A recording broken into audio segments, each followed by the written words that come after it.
Hello Hello? po. Hello? Clear po? Very clear. I think so, Yes yeah. po. Naka-headset ka ba? Naka-earbuds? No, hindi po. Naka... Naka-phone lang po. Siyempre, anong gamit mo pa? Microwave ang Ay, tawag mo? Ano hindi ba? what I mean po. Handheld? Opo, yeah. Handheld. Opo. Naka-phone. Anong gamit mo sa akin? Takore, ganun. Wala po. Naka-ano lang. Handheld po. Yan. Anyways, what's your name? Sophie po. How do you spell so? Maraming spelling yan, no? S-O-F-I-E. Ayan. Iba kasi PH, di ba? Opo. Tama. Ikaw. At ilan taong ka na, Sophie? 25 po. 25. Nakakatuwa naman. Ano? May mga batang tumatawa. Well, bata na yan. No? Kasi syempre 26 ako eh. Bata din ako eh. Taga saan? Wala naniwala. Taga saan si Sophie? Caloocan po. Ay, muntik mong inartihan yun. Napigilan mo sarili mo. Kaloocan. Caloocan po. Muntik ka na dun ha. Sorry po. Muntik na, di ba? Kinakabahan po ako. Napatigil ka na. Kaloocan. May W na pala doon, no? Anyways, hi Sophie. Magandang Good evening po. gabi sa iyo. Good morning na pala. Good morning na pala. Sa Pilipinas ka lang naman. May mga gabi na, Sophie, na ano, na ang caller ko puro taga-ibang bansa. May mga gabi taga-Pilipinas. Yung caller ko na nung tatlong to, nasan ba sa lahat sila? Parang puro Pilipinas, no? Yes po. Oo. Anyways, anong ginagawa sa buhay ni Sophie? Working na po. Anong trabaho ni Sophie? Business po. Self-employed. Anong negosyo mo? Clothing po. Clothing. Talaga. Opo. Ano pa yun? Online selling, ganun? Yes po. Online. Malaki naman kita. Opo. Nakakabuhay naman po. Ang galing madiskarte ka. No? Eh di saka nagla-live sa... TikTok po. talaga. O di ka... Naku, baka makilala ka ng mga tao dito. Ano nga po pero. Oo. Ano mga damit binibenta mo? Import po from Bangladesh. Hindi. Kasi nandun ang pinakamalaking gawaan ng mga pantalon din eh. Yes po. Bangladesh. Import. Actually, nag-strike sila kailan lang, parang 6 months ago. Nagbalik na ba sila sa... Opo. Bumalik na po. Sa Bangladesh yata meron silang... Di ba sa atin meron tayong yung landfill na puro basura. Opo. Sa kanila puro tela. Damit po. Puro damit. Oo. Tinatapon nila doon. Bangladesh, no? Lapit sa India yan eh. Hindi ko po yun. Bangladesh. Nakapunta ka na ng Bangladesh. Hindi pa po. So meron taga-angkat ka lang. Opo. May supplier po ako dun sa Bangladesh. Paano mo nahanap yung supplier mo? Bata pa po ako nun is 18. Oh. Ano lang po, message, taking risk. Ano na? Kakontak lang po ako ng taga Bangladesh. Okay. Direct ano po ako, bodega ano talaga, meron po talaga silang patahian. Okay. Direct selling po. Talaga. Ano mga damit, ano mga uri ng damit ang binibenta mo? Men's po, nagdodress. Anong, Iba-iba po. You mean, pantalon, gano'n? Hindi po, top. T-shirts. Po, t-shirt, crop top, pang girls, pang Ganun. boys. Ang galing. May bra? Wala po. Ha? Wala po. Wala po eh. Walang bra? Ano ba yan? Bibili sana ako eh. Wala po. Charot lang. Saan ko naman gagamitin yung bra? Pwede bang Sophie, lalakasan mo ganun? Ay, sorry po. Sige po. Is there a possibility na pwedeng Okay po. Okay. Kwentuhan mo ako. Ano ang paglilingkod ko sa iyo? Medyo naguguluhan po kasi ako eh. Bakit? Kasi nasa 8 years relationship po ako.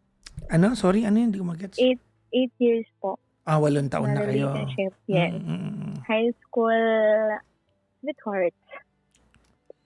Okay. Kayo ba yung tipo ng popular couple sa campus?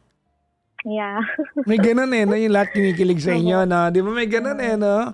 Yung maganda ka ba? Tapos pogi siya, ganun, no? Sakto lang po. Hindi ka na lang Sakto lang. hindi ka na lang umuo. Ano ba to?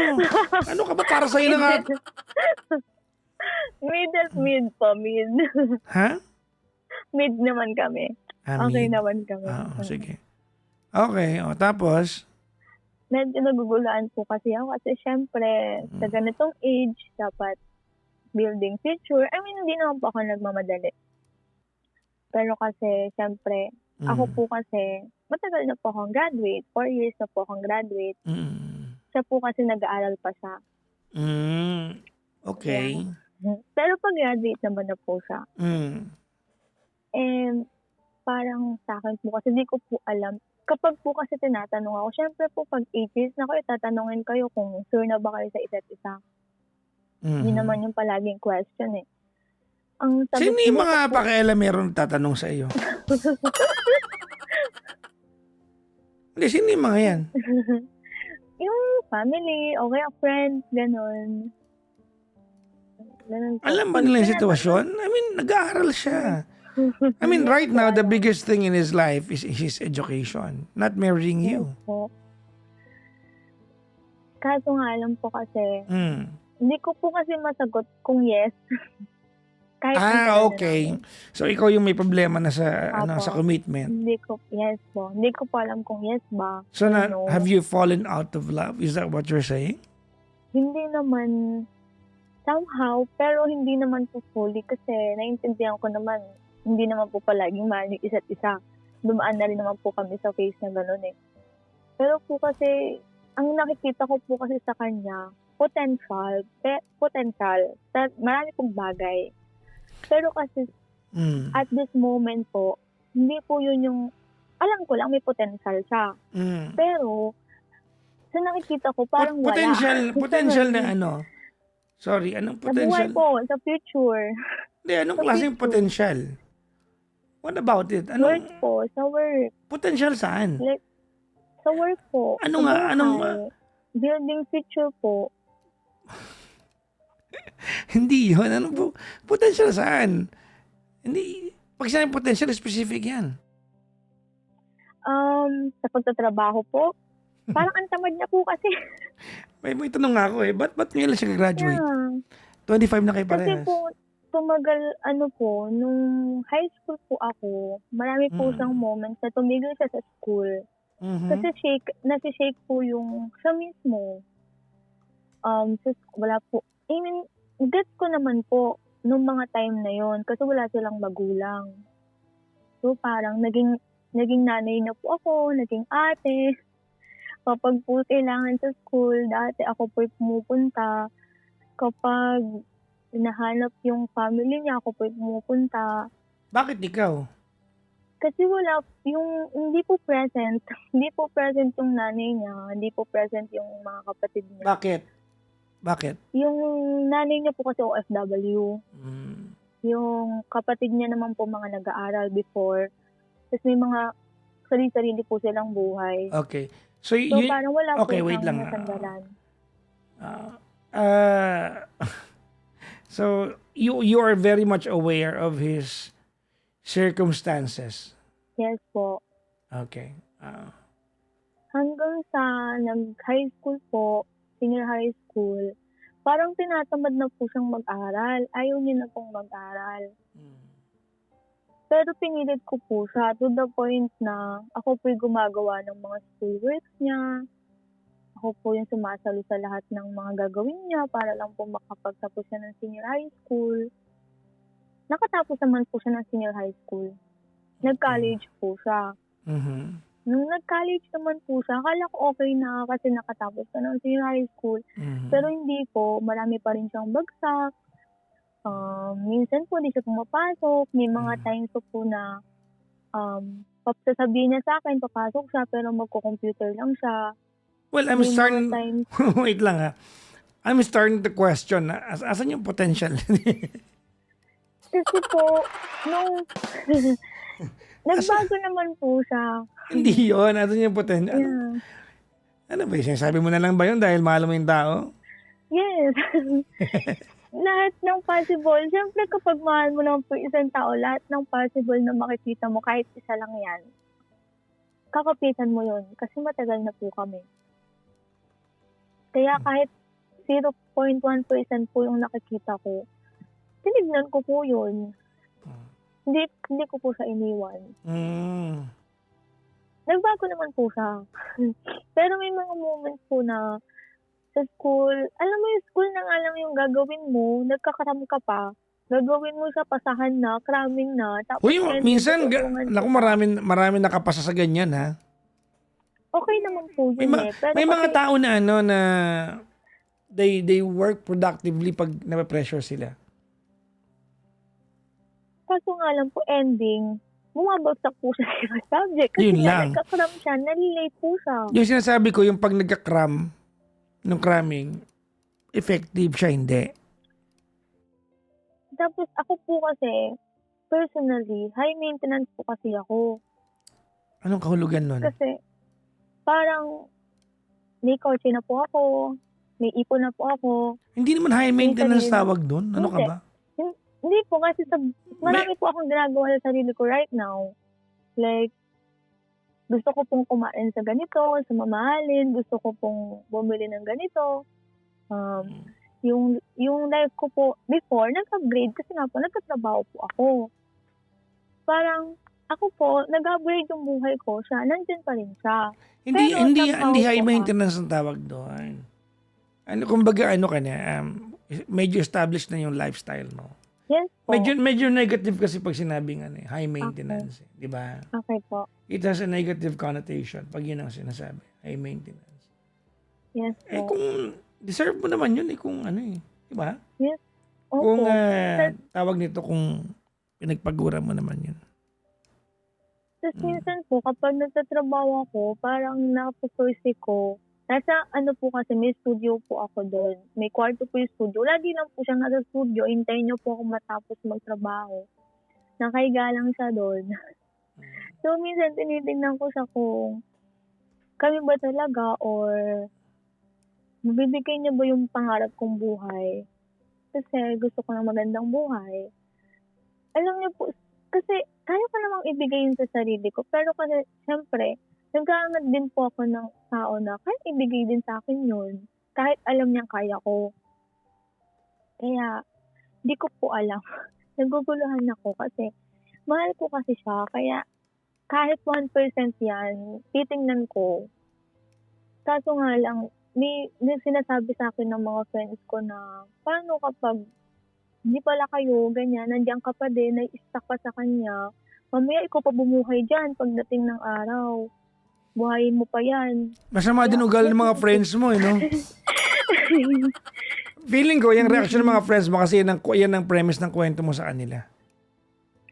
Yes po. Yeah, yun hindi nakikita kinuwento mo yan. Yan ang, kumbaga nagkwento ka ng slanted sa kanila, kaya ang reaction nila.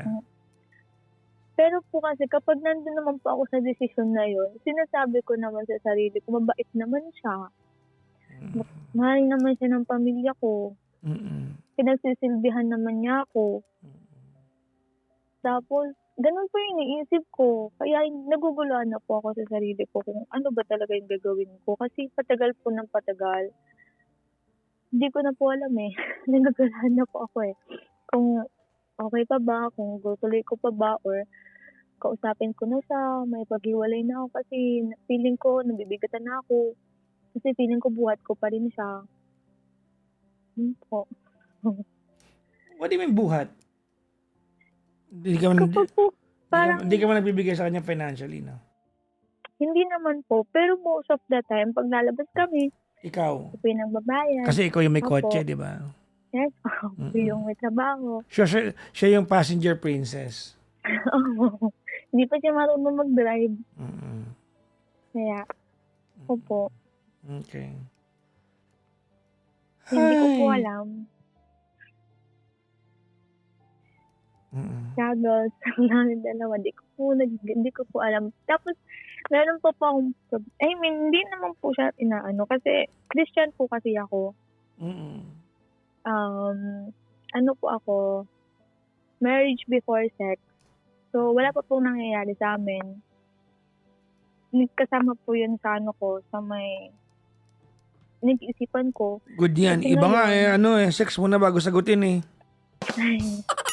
kasi po ngayon, alam niyo naman po yung generation. I like that. Parang, I like your self preservation. That's good. That's really good. yung generation po kasi ngayon, parang kapag walang sex, iiwanan na po nila. Siya naman po okay really lang nice. sa kanya eh. Kaya, naguluhan din po ako. Baka mamaya kapag, alam niyo po yung, pag iniwan ko siya, ganun, makahanap ako ibang tao, mas malala pa, ganyan. Yun na lang po minsan yung iniisip ko. Pero kasi sabi ko po sa sarili ko, like, love is not enough. Hindi pwedeng puro pagmamahal lang. Kaya, di ko po alam, naguguluhan na po ako. Ano yung tingin mo dun sa yung nag-stay siya sa'yo kahit wala nangyayari sa inyo? How do you view that? Ano po ulit? How do you view that, yung nag-stay siya kahit wala nangyayari sa'yo? Natutuwa po ako kasi nirespeto niya po yung decision ko. Ibig sabihin, before po pinipilit niya ako, pero 2 years pa lang kami nun. Pero sabi ko sa kanya, iwanan ko siya nun pag pinilit niya ako. Ganoon. Pero buti na lang, hindi naman na niya ako pinilit. Hindi naman talaga dapat. Yes po. Kaya, yun po yung mga naiisip ko na, ba't di ko siya maiwan? Pero kasi natatakot lang din po ako eh. Alam ko pa, bata pa naman po ako, 25. Pero kasi siyempre, yun po yung, yun yung prime mo eh. Building your future in your 25. Alam ko naman po, hindi naman po paunahan yung buhay. Pero, siyempre, nandito po ako. Nakakatuwa ka, no? I mean, you exactly know what you want in life. Tawag nito, weirdly enough, your boyfriend is seemingly the opposite of how you are in life. Yes po. Ganun ko po siya nakita. Hindi ko alam kung ano ba yan? Good thing ba? A bad thing that opposite attracts? Hindi ko po alam. Pinag-usapan na po namin to eh. Ilang beses napapagod na po ako kakausap na yung gusto ko, yung pangarap ko. Pero kasi sasabi niya, oo, sige, kaya natin yan. Pero hindi naman yun yung lumalabas.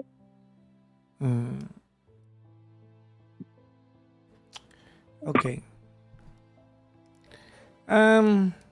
What's your question? Let me start there. What do you want to ask me?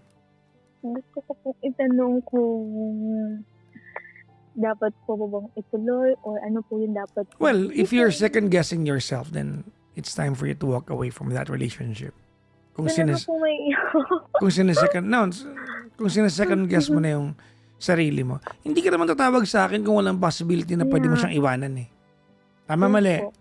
Yes po. Charong-charong ka, ano? Now,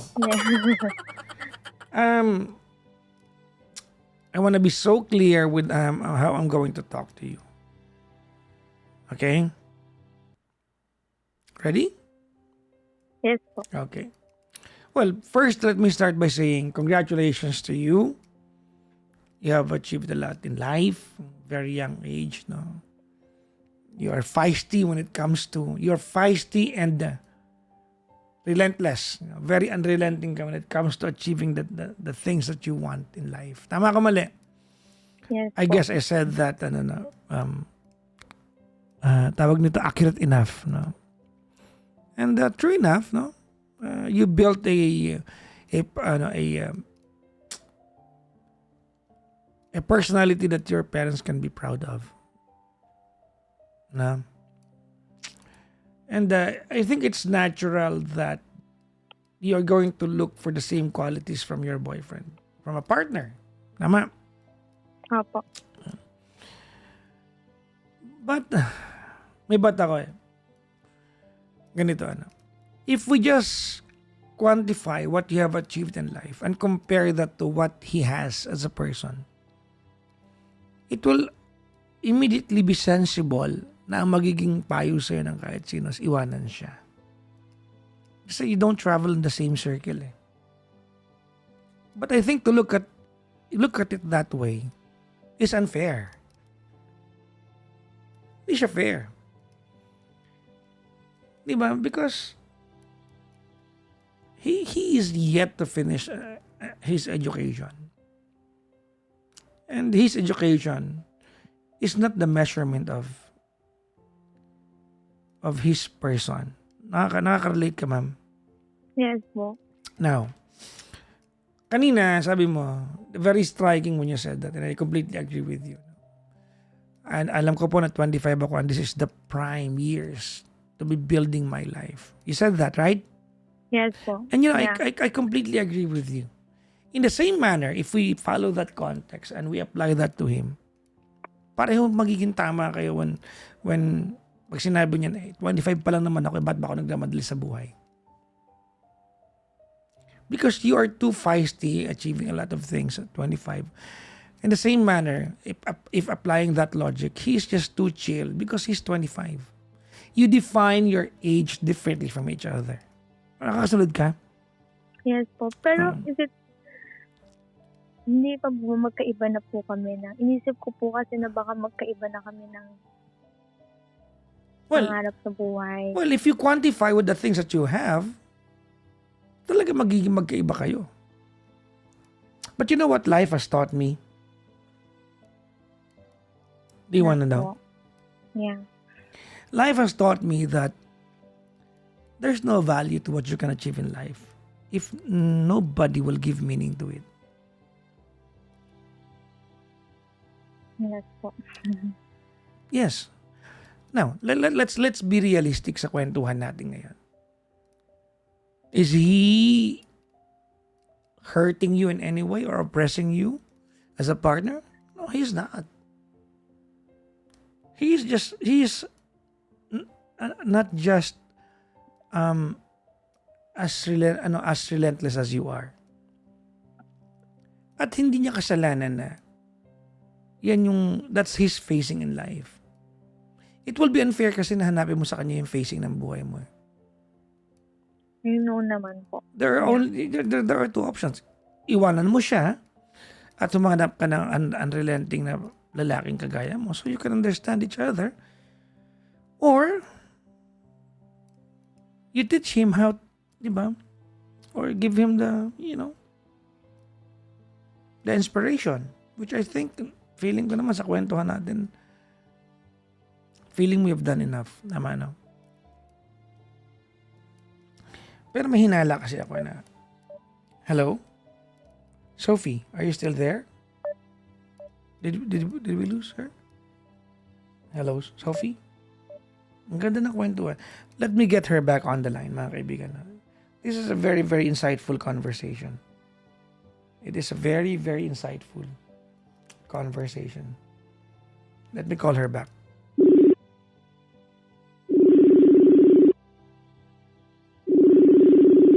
Ano ba? Nangyari? Ayan, may kotse nga, wala namang battery. Anong nangyari?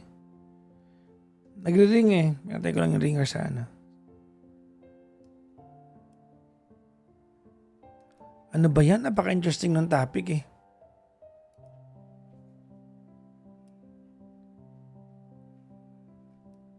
Very insightful yung kwentuhan natin. Ha? Very, very insightful. Let me, baka nalobat siya, ano? Diba? Ito, nasina niya yung call. Let me get her back, mga kaibigan. Isa kong phone. Ano nangyari sa'yo? Nalobat po yung isa kong phone. Ang galing, no? May kotse ka nga, wala ka namang battery. Di naman may kakulangan ka rin sa buhay. Sinasabi ko sa'yo eh. Ha? Hindi ka perfect.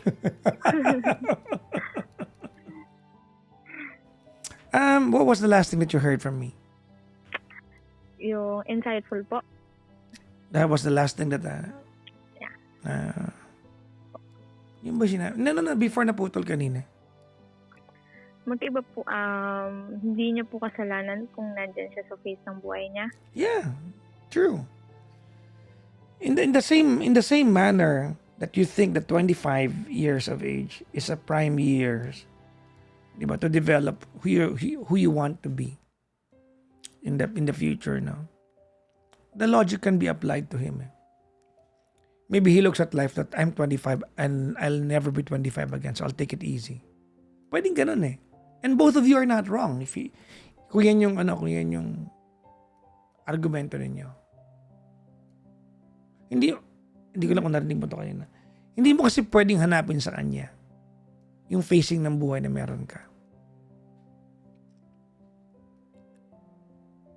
Yes po. Diba? Hindi mo pwedeng hanapin sa kanya yung facing ng buhay na, diba? Nakuha mo yung point ko? Apo. Oo. Yeah. Then again, ulitin ko lang ha. Ginagawang ka ba niya ng masama sa partner? Hindi rin naman. Hindi naman po. Hindi naman. Sabi mo nga, di ba? I mean, yung mga pagkukulang niya sa mga bagay na inaasahan mo sa kanya, napupunan niya sa ibang pagkakataon, sa ibang paraan. Hindi ko siya pinagtatanggol ha. Not at any point, sinasabi ko na you are the better person in the relationship or maybe you just have to tolerate him. That's my point. Ang point ko is, di ba, is that hindi mo po pwedeng idikta sa kanya yung mga bagay na wala pa sa universe niya. You can just react. You can only react to it. Did that make sense? Apo. Ulitin ko, ma'am. Kung tama bang iwanan mo siya, of course. Hindi naman din mali. Hindi ko alam kung tama, hindi ko alam kung mali. Di ba? Yeah.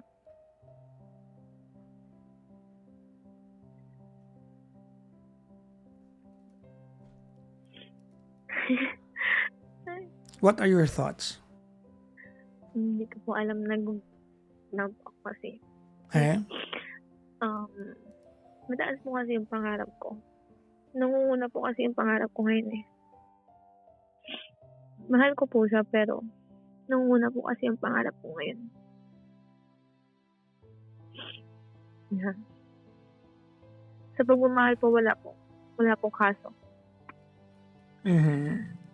Pero parang natatakot po ako eh. Na hindi niya po mabigay yung buhay na gusto ko. Tapos sisihin ko po siya. Oh, that's very valid. Magka-resentment. That's very valid. Magka-resentment po ako na one day, pag dumating yung araw na nandiyan na siya, nandun pa din kami. Like, nakagraduate na siya, nag-work na siya, pero I don't think na nag-upgrade yung buhay namin. Baka sisihin ko siya balang araw. Well, you cannot solve a problem that's not yet a problem. Yeah. And that's not a problem. It's a problem that you fabricated because, di ba, hindi ko alam kung ano sabihin ko sa iyo dyan because hindi pa yung problema eh.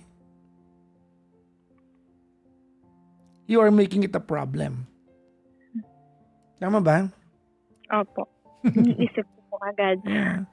Very futuristic.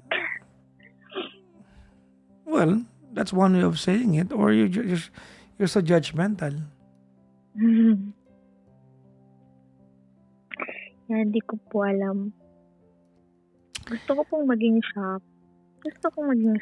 I mean, gusto kong siya yung kasama ko habang buhay. Well, alam mo, Sophie, ganito. Sige, let me save you from feeling bad tonight. You will not be wrong kung iiwanan mo siya because of your reasons.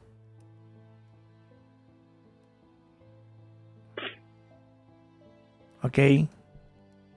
Yes po. Ulitin ko ha. You will not be wrong kung iiwanan mo siya because of your reasons. Very valid. No? Whether sa paningin ng iba, mapagmataas ka, di ba? Or what? Yan yung ano mo eh. Kumbaga, look, this is your life. Di ba? And if in this lifetime, gusto mong makita kung saan yung pinaka-potential mo na maabot. Kasi alam mong kaya mo. By all means. Then do it. Diba? On the other hand, well, there's no value to what we can achieve in life unless someone gives meaning to it.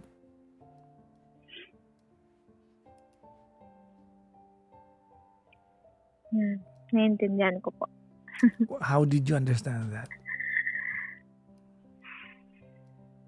Naiintindihan ko naman na namimili ka talaga kung anong gusto mo. Na, Hindi sure kung maganda ba or kung magtaan ba, simple ba. Pero siya yung kasama mo. Or ako mismo, gagawa nun para sa sarili ko nang hindi ko siya kasama. Okay. Kaya, as of the moment po kasi, hindi po kami nag-uusap eh. Bakit? Sabi ko, I need time. Kailangan kong mag-isip.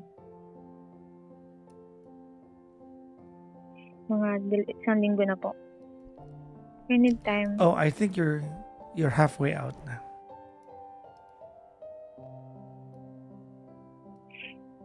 Sabi niya naman po, naiintindihan niya. Kailangan ko lang po ng time. Kasi siyempre pinag-isipan ko kung mabuti. Hindi naman po siya yung pag gusto mo umalis, aalis ka. Pag gusto mo bumalik dahil nagkamali ka, makakabalik ka. Ay, alam mo ano, Sophie, you're very calculating, no? Which is not wrong. I'm just saying. Can I be honest with you? Yes po. Opo. I think gusto mo na makipaghiwalay, nagigilty ka na lang. Yes. Okay. Then, because you have tagged yourself as probably the only person who can save him. Yeah. Nag-isip po ako. Yan. Well, alam mo naman yung panuntunan ko sa part na yan, di ba? Kapag dumating sa punto na ang taong minamahal mo, naging goal na siya. No? Kaya ko siyang baguhin, kaya ko siyang ligtas, kaya ko ipakita sa kanya yung better way of living the life. Pagka hindi na pagmamahal ang number one, na dahilan ba't nandiyan ka? Because love is taking the risk. Yeah. And you are no longer, you are already playing safe. Eh kung ganyan na pala yung usapan natin, well, walk away from him na. Saka panghihinayang din. Nangis po eh. Well, basta nakakahinay yung mga panahon nandiyan ka pero hindi ka na masaya. Yeah.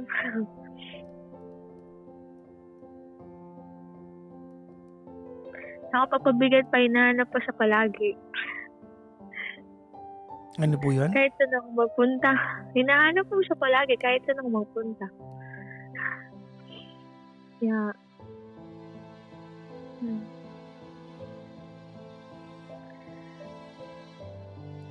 Well, I have a wish for you. May wish ako para sa'yo. Ano po yun?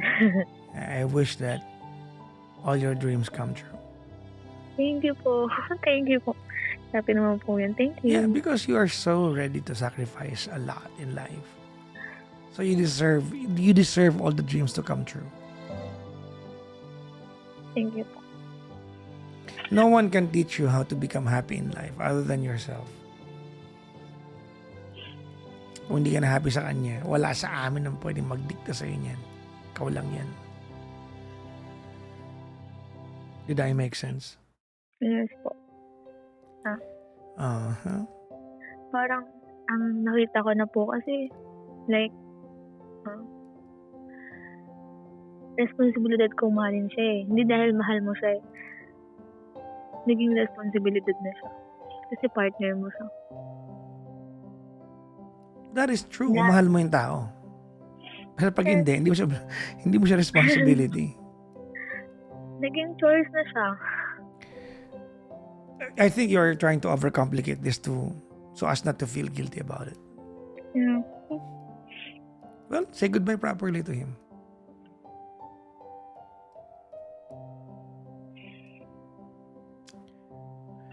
Naniniwala ko na isa sa mga dahilan kung bakit nahihirapan ka because other than the things that you don't see sa kanya is that, he's a good person.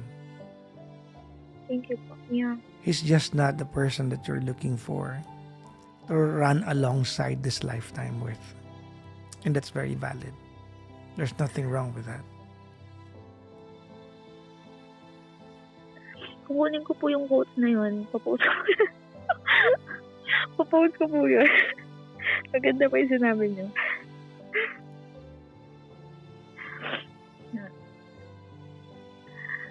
Papa Jack, 3 a.m. na nag-relapse pa ako. Anyways, thank you for calling. Thank you, Papa Jack. Thank you so much. Maraming salamat po. Thank you.